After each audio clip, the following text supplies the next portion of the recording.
Lord God in heaven, once again, we come before your holy presence this moment as we prepare our hearts and minds, as we ponder upon your word. Lord, we ask that we continue to help us and guide us. May continue to open our minds and hearts of understanding, O Lord, to understand your word and to accept it in our hearts, embrace it, O Lord, so that we could apply it in our daily life. Especially at this time that we are considering a message about the holiness that you have given us, the holiness of life that we need to do and to live in this world. Lord, we know that it is really hard for us, but we ask that may you help us, O Lord, and guide us. And may you bless each one of us, Lord, as we ponder upon your word. We commit all these things to you in Jesus' name. Okay, so thank you so much, and let us continue our message this Sunday in regard to the exalt holiness in your life. We are just divide this message, or we divided this message into three parts. And last time, we talked about the first part of the holiness that we have from God, that God has given us. So, of course, ang holiness, pagkabanal, sanctified, it was given by God to us. And that's why there is a theology called the positional holiness. Our position, our standing before God. Our standing before God is we are holy. And no one can take that out from us, from each of us. No one can change that, because when God made us holy in His presence, it is unchangeable. Hindi na po yan mawawala. When God says, when God declared that you are holy or made holy, no one can change it. It is for you and it's for us forever. Kaya tayo, we believe that when God saved you, the moment you believe in the Lord Jesus Christ, your salvation, that salvation is yours forever. No one can take that out from you. That's why there's a quotation that says, "One saved is always saved."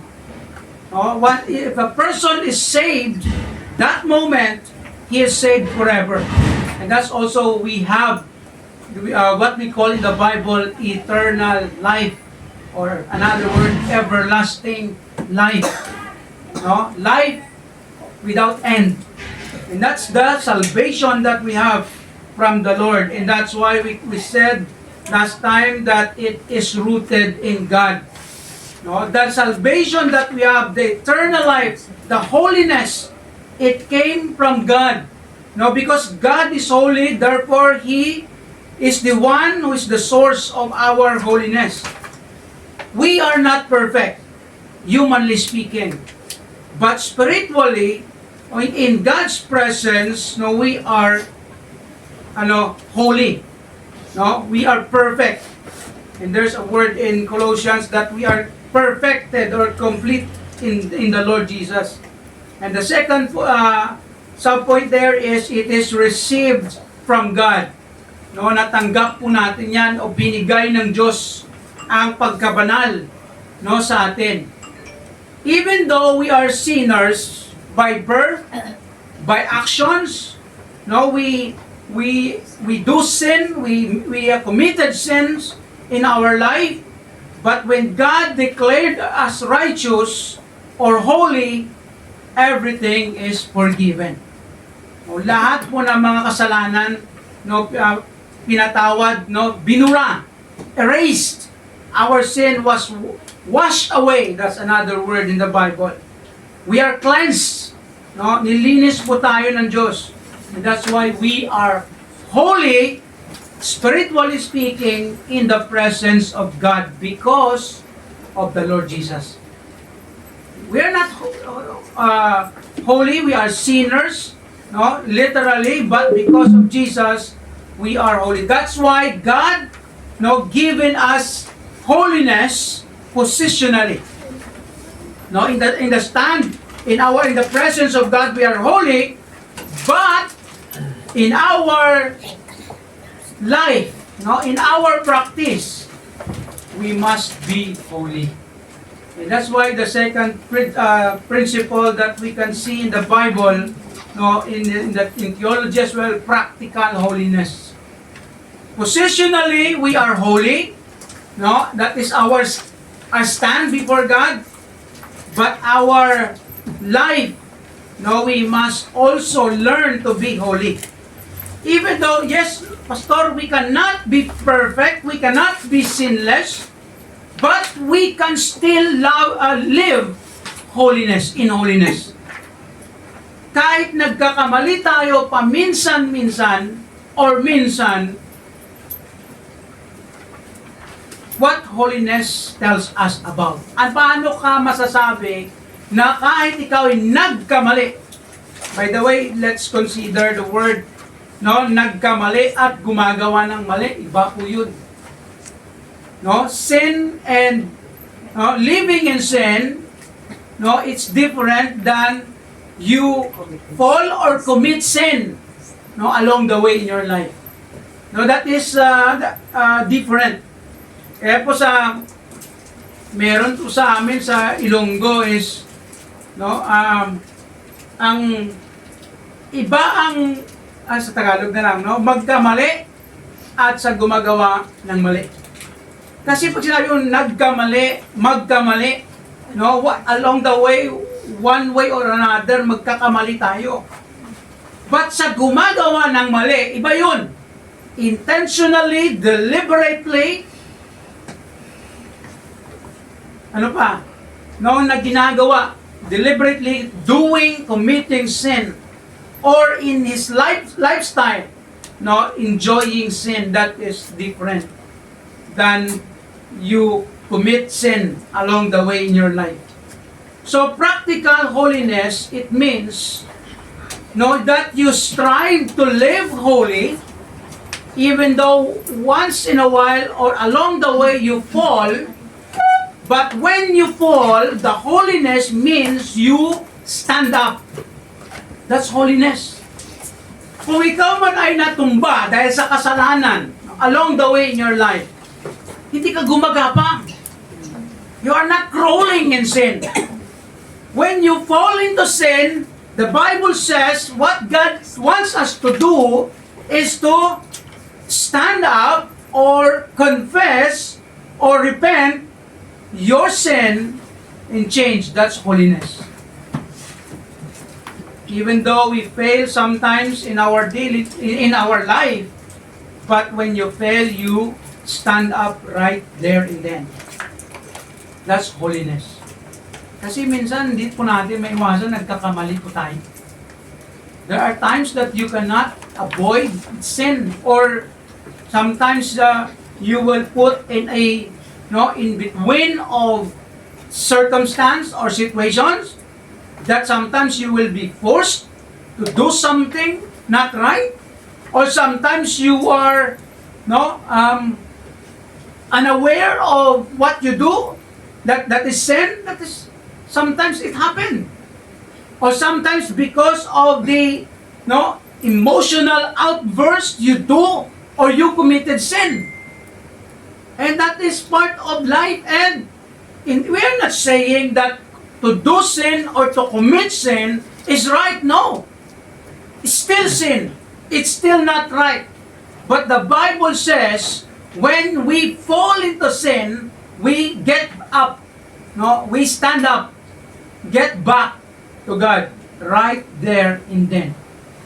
Not to hide sin, not to cherish sin, not to embrace sin, but to let sin go in our life. And that's holiness. And we will consider some principles from our message this morning. So how can we practice holiness? Number one, here's the principle. abstain from all kinds of evil in this world. When the word abstain, avoid, flee, that's the word in the Bible. Get rid. When you say get rid, means to kill. No, you make a way to put it aside or away in your life. No, to kill that things in your life. That's abstain. Kaya po sa Bible, there are two classifications that we will consider. So number one is evil words. By the way, that's don't mind the C. No, it is a typographical error. Evil words. So ang Bible, the Bible speaks a lot of sins. No, in relation to the words. In Ephesians chapter 4 verse 25, this is what Paul says to the people, to the Christians. Wherefore, putting away, number one, lying. This is one of the terrible sins in this world. The word lying, deceiving, telling something not right, or telling something but not totally true. That is lying. Sometimes there's a lie, there's a lying or lie that blatantly, openly is a lie, right? Maalalaman mo, he's lying. And there's also a lie that says, that's half truth. No, kalahati totoo, kalahati hindi. That's also a lie. And that's what also belong to the deception. Now, when you say deception, you are deceiving a person by telling half-truth. No, the other side, the other part is true, but the other part is lie. Now, you know what? It's a problem of deception. When you say deception, it is more on composed of truth and lie. And especially those people who are mga deceiver, mga taong mga manlilinlang, manluloko, or mambubudol, that's another term, the term. Yung mga tao na yan, they are telling something, it seems like true, but they covered the truth, or the lie. No, they covered the lie by the simple or half truth. And that's deception. And that's the problem of the world. Because many people embracing this kind of lying, that the lie, they covered it, sugar-coated it with a simple or small truth or half truth. Kaya po, we must be careful in this kind of things. And also, this is a problem for many people, especially tayo po na mga Kristiyano, minsan nadadala din tayo dito, or minsan siguro naggagawa din natin ito. Right? Nagagawa ba natin to? Lying or deceiving, telling something not totally true or right. So the Bible says, God wants us to speak truthfully. Kaya sabi niya, speak every man truth with his neighbor, for we are members one of another. It talks about Christian community. It talks about our communication as a Christian, especially as a brother in Christ or brethren in Christ, and most especially as a church. Kaya po sa atin ng mga Kristiyano, especially sa atin na nagka-gather, it is not good for us to lie. Of course, sino naman siguro sa atin dito, parang deliberately na manlinlang, meron ba dito? Wala naman siguro. And the problem is this. There are some Christians who are doing this kind of life. This kind of thing. deceiving others. Especially, mag-ingat po tayo sa mga magagaling magsalita. Right? No? Minsan may mga tao magaling magsalita. Galing magpuri, ang galing mag-ano. No? Gawa-gawa lang kung ano-anong mga... Ay, alam niyo, minsan ganun ang skill ng mga mambubudol. Na-notice nyo? Have you noticed it? Those who are deceiver, no, intentionally, blatantly deceiving people, they are good in speaking. They are good in twisting stories. They are good in covering stories to lie, to deceive people. And especially as Christians, no, we need to be careful that we will not be a victim of those people who deceive others or many. Kaya po tayo, we are so, tawag nito,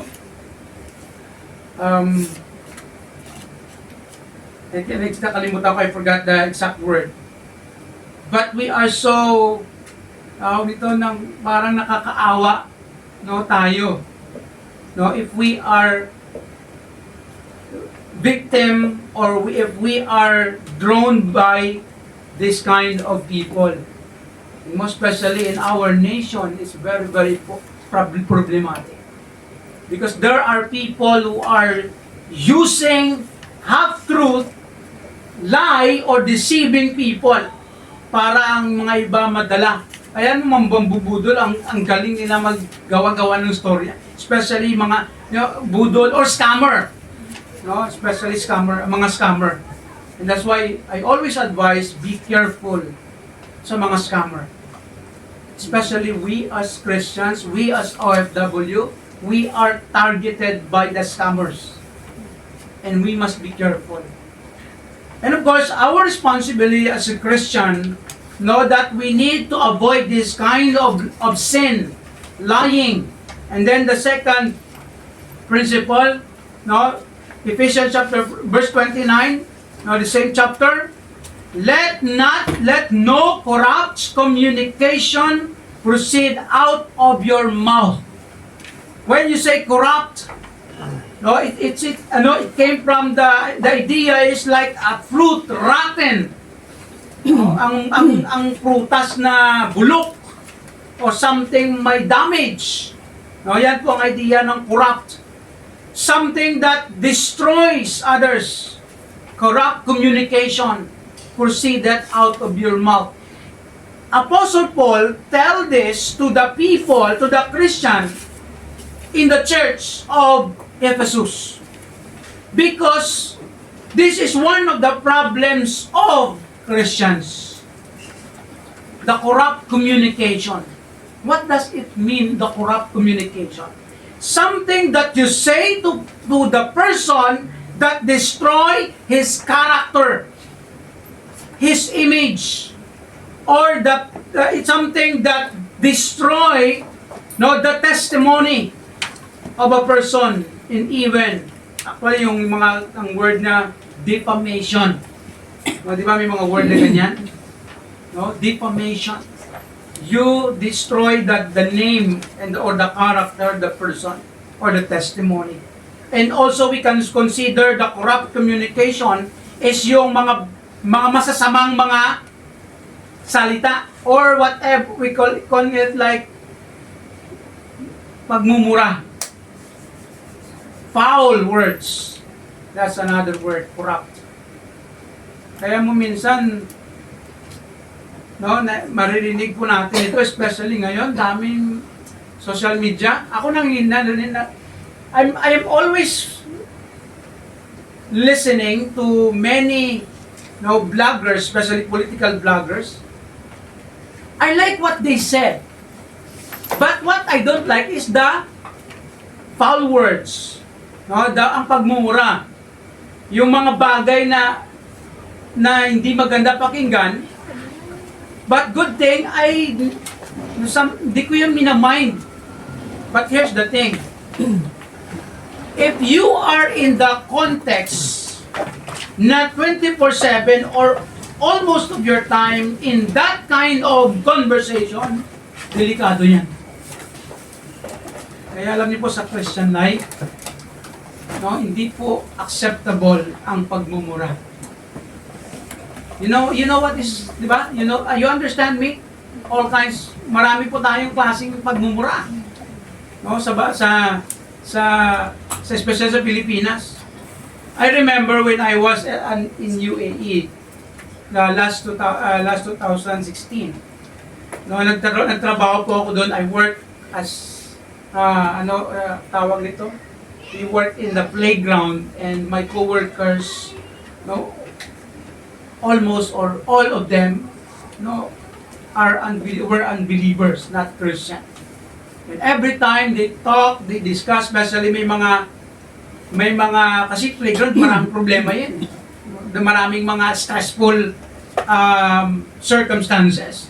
And my coworkers, they talk many times, almost every conversation may mga pagmumura. And then, siyempre, every day for almost a year, 10 months, something like that. Sometimes, in my mind, the word is playing. That's why I said to myself kasi sometimes nag-preach din ako doon eh. I have this fear. What if that word will come out during my preaching? What will happen? Ano kayo mangyayari? Si Pastor nagbura. Kasi grabe yung, no, you don't like it, you don't want it, but if you keep listening it, hearing it, no, gradually it will inject or register in your mind. In one way or another, maybe you will speak it out. Okay, sometimes sa mind ko, may mga, alam mo yun, may nagpo-flash na parang lalabas sa bunganga ko. But praise the Lord. No, napipigilan o hindi natutuloy. And I thank the Lord na nakawala din ako doon sa kulungan na yun. Kulungan talaga. It seems like, so let no corrupt communication proceed out of your mouth, but that which is good to the use of edification, unity, that it may minister grace unto the hearers. Kaya po tayo, we need to be careful of our words, especially words that destroys others. Especially sa atin ng mga Kristiyano, pag tayo ay galit. No, sino ba sa atin dito galit? No, if you are in the emotion of anger, the great tendency for us is to speak something not totally maybe evil, but not acceptable, no, in the presence of God. You know what? Sa verse 26, tingnan niyo po yung verse 26, wala po sa PowerPoint. I just want to quote this or include this in our message. Ephesians chapter 4 verse 25 kanina yung binasa natin in regard to lying. No, and then verse 26, ano sabi sa verse 26? Be angry and sin not. Pwede kang magalit, pero huwag kang magkasala. Ano po yung ibig sabihin, Pastor? Pwede kang magalit sa ano? Sa bagay na ikagagalit. Like for example, sin, right? Ikagagalit mo ang kasalanan. Sino ba sa atin hindi galit sa kasalanan? Pastor, I love sin. Sino ba sa atin dito? You know what? If you are a Christian, as a Christian, we must hate sin. Like God. That's why God is holy and He hates sin.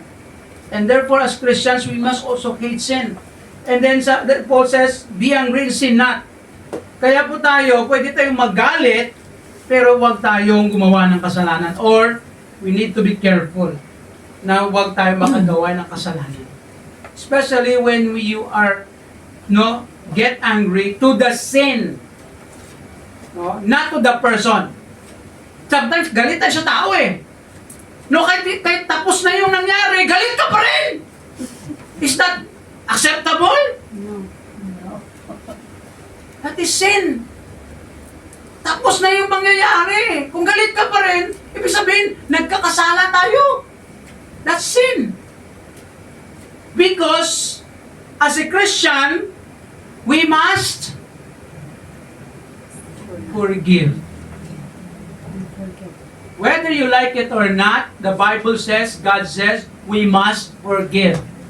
Kung ano mang kamalian, whatever the person did to you, the sin of that person, kung siya ay nagkamali, tapos na yon, forget it, forgive and forget. That is holiness. You can be angry on that moment. You can say something, but of course not evil. No, you can get angry. But of course, be careful that you cannot... Ano basta English ng pagmumura? Hindi ka pwede magmura. Hindi ka pwede magsabi ng... Minsan, may problema, no? Minsan, sa social media, no? Talagang, no? Madadala ka rin minsan kung lagi ka nakikinig. Oh, I admit it that sometimes, parang nagigigil, sobrang gigil mo ng mga pangyayari. No? Nakaka-comment ka ng hindi maganda, but sometimes I confess it to the Lord. Lord, sorry. Because that's the problem of human nature. That's why the Bible keeps on reminding us. By the way, the context of Ephesians, it talks about unity in the church. Christian relationship. Kaya po hindi maganda sa Christian relationship na nagkamali, nag-away, or whatever mga masamang narinig o masamang nakakasama, no, para sa'yo. Tapos hindi ka pa rin move in, move on, move in, move out. Ano ba yun? No? It's questionable, not to the person, but to you. No, to yourself. Kung hindi ka nakaka-move on dyan, it's a problem and it is become sin. Kaya po we must be careful. Corrupt communication proceeded of your mouth. And then verse 31. Kaya dito tingnan po natin, in connection to that. Kanina yung verse 26, be angry and sin not. And then the verse 31, ano advice ni Paul? Sabi ni Paul, let all bitterness and wrath, no? And anger, include niya yung anger. And clamor. Ano yung clamor, pastor? Alam mo yung clamor? That is publicly outburst. Bisa wala nang hiya. Away sa public. Di ba? Vulgar of something you are fighting in the public that even people are seeing you fighting, shouting. That is clamor. And evil speaking. And then sabi niya, be put away from you with all malice. Pastor, ano ng malice? Malice, something you think evil to that person. You plan evil to that person. And you know what? All of this is related to the speaking, to the sin of the words. Bitterness. Paano mo lalaman ng tao na bitter? How can you know a person is bitter? Because of his words. Because of his reactions. He cannot move on. Bitter. Bitter lang talaga, no? Ang palaya. Bitter herb. Yan po ang mga tao, bitter. And that's why, mostly sa mga bitter na tao, wala ka marinig na maganda para sa, example, bitter ako kay Ate Virgie. Kung bitter ako kay Ate Virgie, wala kang maririnig sa akin na maganda in regard to Ate Virgie kasi bitter. Yes. Right? Yes. That's the result of bitterness. No, kaya minsan parang konting lang, kwani. Bitter kasi. Kaya sabi ng Panginoon, put that away. No, kung ano-ano na lang isipin. Wrath, anger. Bakit sinama niyo yung anger? Kasi pag galit ka, pag hindi mo yan, tinanggal yung galit na yan, babaunin mo yan hanggang mamatay ka. Namatay ka lang na kasi bakot ka pa.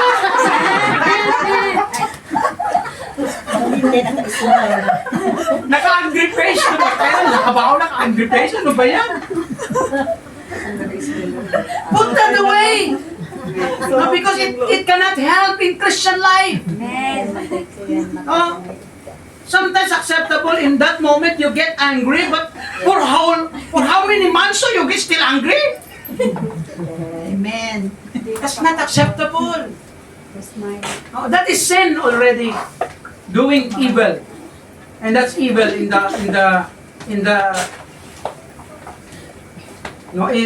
what God says in His Word. That's why as a Christian, we need to be careful of the sin. And that's why we need to abstain this kind of sin. Evil words. Marami pa tayong mga words na nasasabi na masasama. Kasama na yung lying, destroying someone. Lahat-lahat na lang. Wala ka naman makitang maganda. Puro na lang mali. Kasi bitter. Number 2, evil words. Something that you do na mga evil in the Bible. So, the Bible gives us guidelines. What are evils in this world? Kaya po in Galatians chapter 5 verse 19, this is the works of the flesh. The works, when you say the flesh, it's not the literal flesh, but it's a nature. Our human nature, our sinful nature. That's what it means of the flesh. Now the works of the flesh, our human nature, are manifest, nagpapakita. Which are this, sabi ni Paul din dito, adultery. We understood this, right? Adultery. If you are married, and you have another woman or another man, that's adultery. Two-timer or whatever is that, ano pa mga tamang term. So, isa po to sa mga terrible works or sins in the Bible or in the world that the Bible says. Adultery is a terrible sin that God doesn't want us to live or to do. To commit an adultery is to have marriage, or if you are married, then you commit or you engage with another person. Kaya ang word na adultery, right? That is, for example, the water, the absolute water, very clean. But if you put something beside water, on that water, that is called adulterated water. What does it mean? It's not clean. It's not pure. And that's why if a married person involve or engage with another person, whatever is that person, that is adultery. It's not pure already. It's sin. And it is condemned by God to, para sa mga Christian especially. Ang tao, pag hindi Christian, bahala ka sa buhay mo, you are not Christian, kahit anong gawin mo dyan. Walang pakialam ng Diyos dyan. Kasi hindi ka naman Christian. Pero pag ikaw ay Christian, mag-ingat ka. Umatakot ka. Because God will deal with that kind of sin. Kaya we need to, the Bible says, it is also a reminder by God through Paul na as a Christian, this is the works of the flesh. This is evil that we need to avoid. And secondly, fornication. What's fornication? Fornication means you are not married but you live together. Sin also. You understand that? That's the word live in. Living in is sin in the Bible. You are not married, but you are living together in one roof or in one room. That's fornication. Kung ikaw ay may asawa, adultery. Pag ikaw ay walang asawa, that's fornication. And that is sin in the Bible. That is evil. And that's why as a Christian, it is not good for a Christian to live this kind of life or to engage with this kind of lifestyle. Especially in the world, wala na po, hindi na uso ang kasal, right? Sa mundo, hindi na uso, especially sa ibang bansa, na uso okay ang divorce. Hindi na sila nagpapakasal. No, magsama muna tayo, tingnan natin, let's see the experience of, right?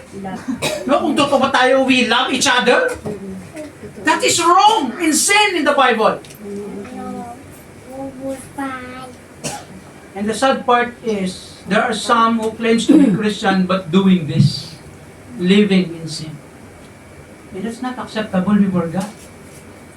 Maybe you are not a Christian or they are not a Christian. But, sa atin, if you are a true Christian, we must avoid this kind of sin. Uncleanness, kalaswaan, karumihan sa buhay. Parang mag-connected man kasi ito sa relationship ng lust ng uncleanness, lasciviousness, idolatry. Anong idolatry? Literally, idolatry, you have many gods in your life. Literally. Idolatry in the Bible, especially in the Old Testament, you have graven images. Kaya alam nyo, nung unang panahon, even now, marami pong mga, sa Tagalog ng graven images? Gawa-gawang Diyos. Yan po ang idolatry. And marami pong idolatry sa mga other religions. Sa mga other religions, like Hinduism, Taoism, Buddhism, ano pa yung mga ism na yan? Marami mga idolatry. May mga graven images ginagawa. Sabi na, hindi naman namin sinasamba yan. Pero, what they are doing is worshiping it by action. Ang ganda-ganda mo naman. Mas punasan, pakalik-kalikan pa. That's idolatry. Because you have other gods than the God in heaven. Kaya po sa Bible, kinukondemn po yan sa Ten Commandments. Thou shalt not make any graven images. Kahit ano.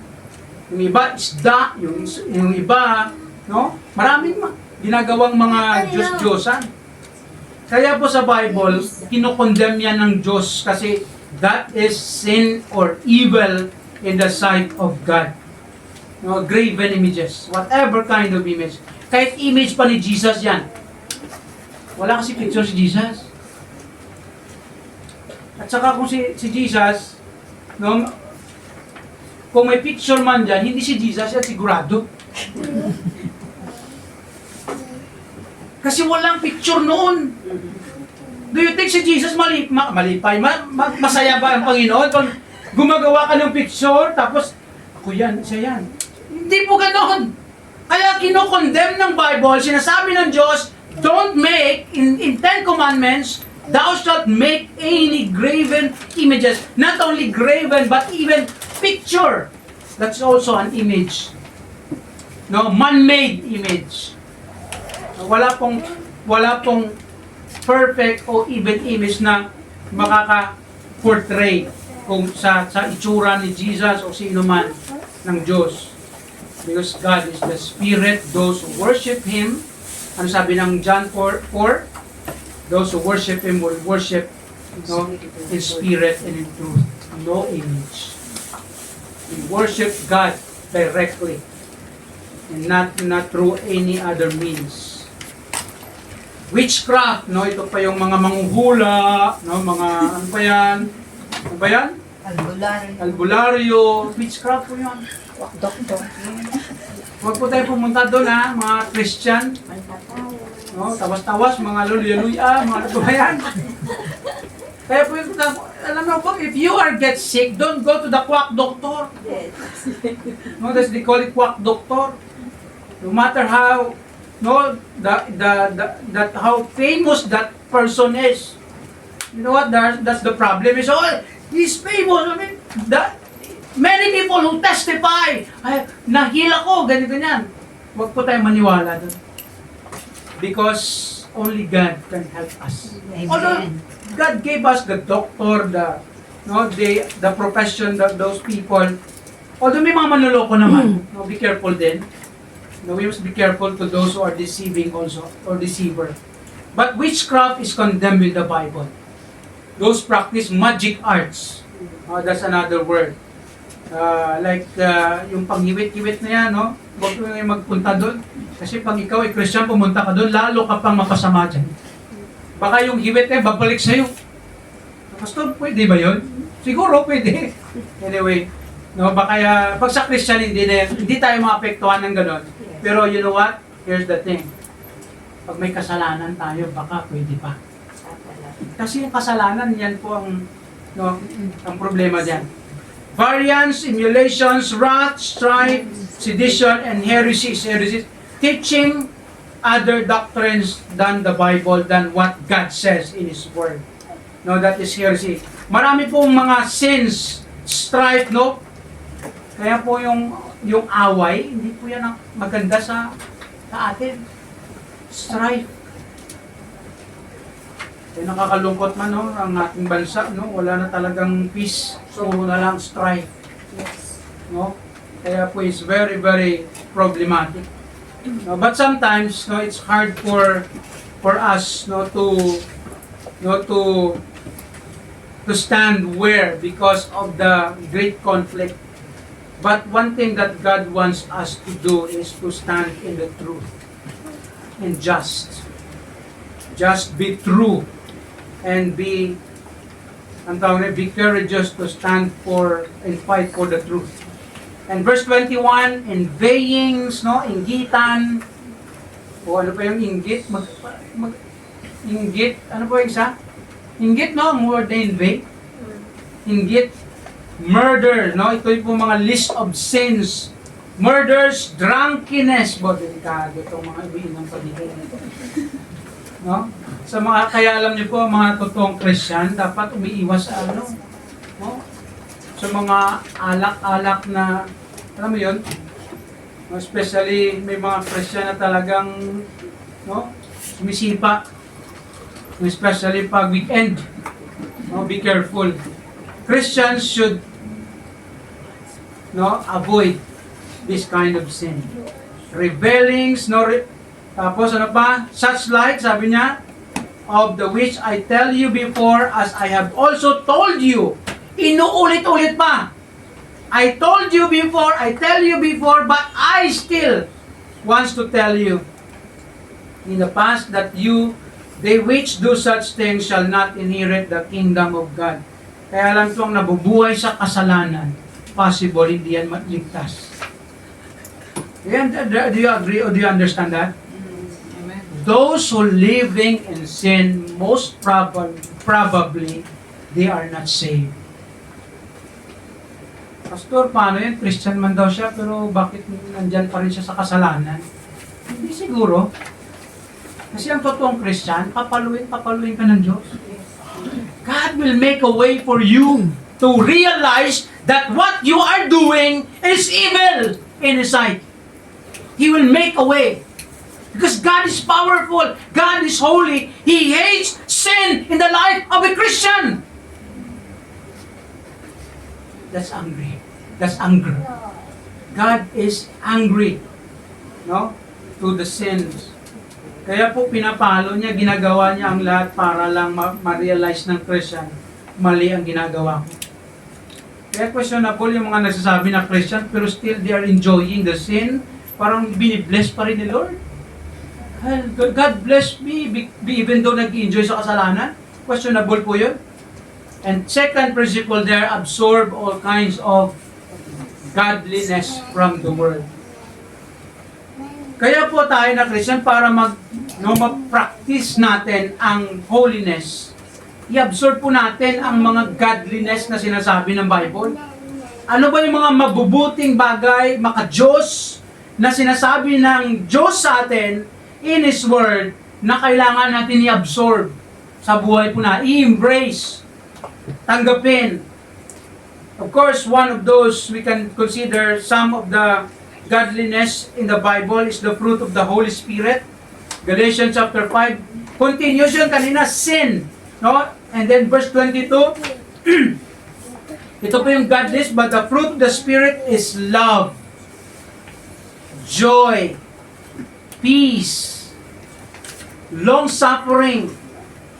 These are the list of the fruit of the Spirit that we can also say a life of a person who is holy or godly in the presence of God. Ibig sabihin, ang may pagmamahal. Do we have love? Do we love? Amen. Yes, Pastor, I love my husband, I love my wife, I love my children, I love my grandma, I love my, no? Love your enemy. Enemy. I love my friends, I love my, no? But ang question is there someone that you don't love? Sabi niyo, love your enemy. Love your enemy, of course. Yung tanong ko, is there someone that you don't love? Pastor, my enemy? Oops. The Bible says, still love your enemy. Love your neighbor. Love your neighbor as yourself. Yes.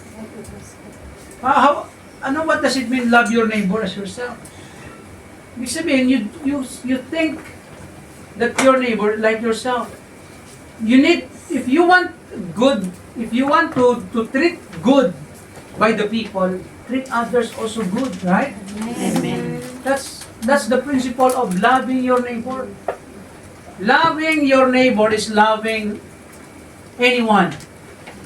Of course, we're not saying na, Pastor, I will love that person like I love my wife. Hindi naman ganun. That's different love. Kaya minsan, no, we need to be careful of that kind of principle. But the love in the Bible, it is an agape love. Pure, sacrificial, without malice love. Without wrong motive. That is the love of God. Purely godly. In other words, when you say you love that person, you do good to that person. You do something for his or her good. That's love. And joy, no, masayahin. Fruit po ng Spirito and part to ng godly life.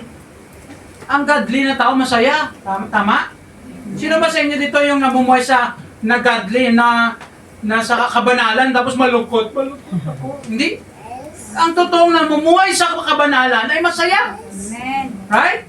Amen. Hindi naman ibig sabihin all the time tumatawa ka. Kaya anong oras tumatawa ka? Okay, walang tao tumatawa ka. Baliw na yun. Joy means you are expressing your joy inwardly to and to outside. Nakikita ng tao 'yan. No, makikita mo ng tao pag masaya at masayahin. Minsan siguro sometimes you feel sad, yeah, that's acceptable, but majority or most of the time in your life that you are joyful. Right? Are you joyful? Amen. Are you joyful now? Amen. Amen. No? Pag masimangot po tayo, no, peace, no, meron kang tranquility or something. You're not bothered of what is happening. Sometimes you're bothered, but not all the time. You have peace and you have peace with each other. And you have peace toward each other, toward someone. Meron ba tayo, meron ka bang pag nakikita mo, kumukulo yung dugo mo, ay, walang peace dyan. It's not peace. No, it is strife or something conflict. Kaya po, as a Christian, we must have this peace. It's a fruit of the Holy Spirit. Long-suffering. By the way, when we say peace, it also included peacemaker. That also a part of godliness. You are peacemaker. In other words, you strive to have peace with others. Ayaw mo ng gulo. Sino gusto ng gulo? Ha? Sino gusto ng gulo? Labas tayo!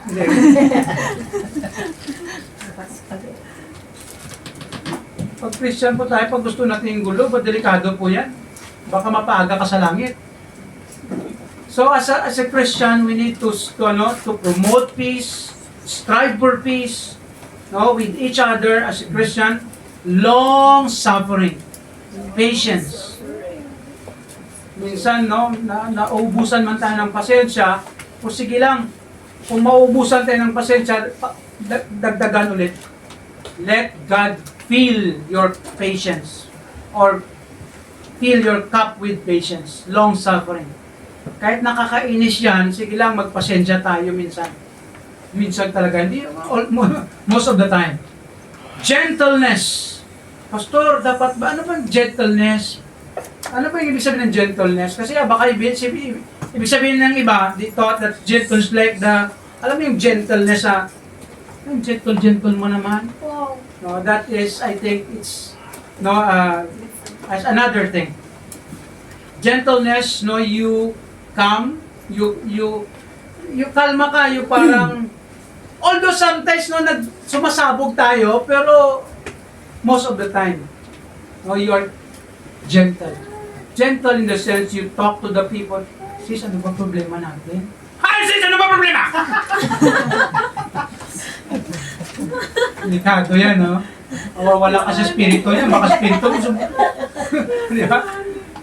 Kaya we need to be, especially if there's a conflict and problem, let's talk. Pag-usapan natin. No? Kaya, pastor, ano ba yun nung nangyari nung nakaraan? Sige lang, kasi minsan kami na pastor, sumasabog din kami. Right? Sometimes nagkakaroon din ng, especially sa relationship na mag-asawa. Kasi misis, minsan, ganyan-ganyan ba? No, hindi nyo lang kasi nakikita ako. That's my private life. No, sometimes. Kaya po, we need to be, as much as possible, we need to aim to be gentle and kind to others. Goodness, mabuti, kabutihan, faith, yung pananampalataya, that is part of holiness. Meekness. Ang meekness and gentleness, sometimes parehas lang, meron silang connection. Temperance, long suffering, parang parehas lang din. Against such, there is no law. And these are the good or godliness that God wants us to live. Marami pa po sa Bible na sinasabi ng godliness, but we don't have time. So, the basic principle of the Bible, for us to absorb godliness, number 1, pray to God daily. Manalangin po tayo sa Diyos araw-araw. Every day you need to pray to the Lord. Lord, help me. You know what? Every day is a battle for us. Every day it's a battle to do right or wrong, evil or good. When you wake up in the morning, it's a battle to do this or do that, or it's a battle. Christian, it's like a warfare. Our life is a warfare. Kaya po sa Ephesians, ganun din yan eh. So kaya po, ang sabi po ng Bible, we need to pray to God daily. Kaya in 1 Thessalonians 5:17, very short, pray without ceasing. Manalangin po kayo na walang katapusan. No? Huwag po kayong tumigil na manalangin. Hindi po ibig sabihin 24/7 manalangin ka na manalangin dyan, ha? That is regularly you need to pray. Pray to God daily. Pray for yourself, pray for others, pray for those problems that you have. Kaya sabi dito also ni Paul in Ephesians 6 verse 8 in relation to the armor of God, praying always with all prayer and supplication in the Spirit, and watching thereunto with all perseverance and supplication for all saints. Kaya po manalangin po tayo lagi. Hindi lang sa atin pangangailangan, kundi dahil sa din para din sa ibang mga tao, especially pangangailangan ng Ang all saints po dito, Christians po ito, ha. Sa lahat ng mga Kristiyano, kaya tayo na Christian, saints po ang tawag sa atin. Santo. Kaya banal. No? Hindi lang pa yung nagbabanal-banalan, ha, kasi iba naman po yan. But tayo po ay banal talaga sa harap ng Diyos. tinatawag po ang mga Kristiyano na buhay, hindi patay, santo. Kaya po ang mga santo po ay ang Christian, hindi po ang bato. Okay? Pray to God daily. Number 2, ponder God's Word daily. Kaya tayo, lagi tayo mag-meditate, magbasa, mag-aral, makinig ng salita ng Diyos. Hindi lang po every Sunday. Every Sunday lang, makinig na naman ng salita ng Diyos. Pagka other days, wala na. Every day must be, we must spend time in the Word of God. Pastor, hindi ko naintindihan. Intindihin mo! Hindi, joke lang. Marami pong resources in the... Kaya DeepSeek, ganda talaga ng DeepSeek, makakatulong sa inyo. DeepSeek na apps, na application, magtanong ka doon, bigyan ka ng sagot. At maganda ang sagot. Basta specific mo lang, ha? Lagay mo dapat lagi sa Baptist. Kasi minsan baka bigyan ka ng turo ng ibang mga... Kasi ganun si DeepSeek dapat... Pero pag Bible lang talaga, bibigyan niyo yung magandang explanation. Maganda siya mag-explain. Maganda pa sa mga pastor. Hindi, resources lang po yun. Nakakatulong. Ponder God's Word daily. Magbasa po tayo ng Bible, makinig po tayo araw-araw. Kasi yan po ang nakakatulong sa atin para sa buhay po natin ang salita ng Diyos. Psalm 1:2, wala na tayong oras, ubusan na. But he delights in the law of the Lord, in His law, that he meditate day and night. The principle of meditating God's Word day and night, not 24/7, na nagbabasa ka lang ng kaupo ka lang, wala ka na ginagawa. But it means you are spending time with God daily or regularly. That is meditating God's Word. Ganon din sa Joshua 1:8, ang highlight na lang tayo, thou shalt meditate therein day and night. Ang Bible, ang Scripture dapat binabasa na araw-araw, hindi po every Sunday lang, once a week. Kasi kung once a week lang, hindi ka mag-grow. Hindi man ibig sabihin na walang saysay ang pagsamba mo, hindi naman ganoon. Pag every Sunday ka lang nakikinig ng salita ng Diyos, mag-grow ka, hindi ka mag-grow normally. Maging below normal. Then, practice God's Word daily. Kailangan po natin isabuhay din ang mga naririnig po natin na salita ng Diyos. Kaya sa Joshua 1:8, ang purpose po ng meditation, sabi dyan, bakit tayo mag-meditate ng salita ng Diyos? That thou mayest observe to do according to all that is written therein. Kaya sa gusto ng Diyos, i-practice po natin ang mga sinasabi at tinuturo ng Diyos na kabutihan or kabanalan sa buhay po natin ng Kristiyano. That's why in 1 Peter chapter 1 verse 15, sabi ng Diyos through Peter, but as he which hath called you is holy, so be ye holy in all manner of conversation. Anong conversation? Di yan salita na nagko-converse, but it's a way of life, lifestyle. Kaya po ang argument ng Bible, ng Diyos sa atin, na tayo ay maging banal sa lahat ng manner, action, pamumuhay natin dito sa mundo. Kaya i-practice po natin ang sinasabi ng Diyos na kabanalan. Because it is written, sabi ng Diyos, be ye holy, for I am. Sabi na natin ito last time. Holy, ang Diyos ay banal. And then thirdly, allow the Holy Spirit to work in your life.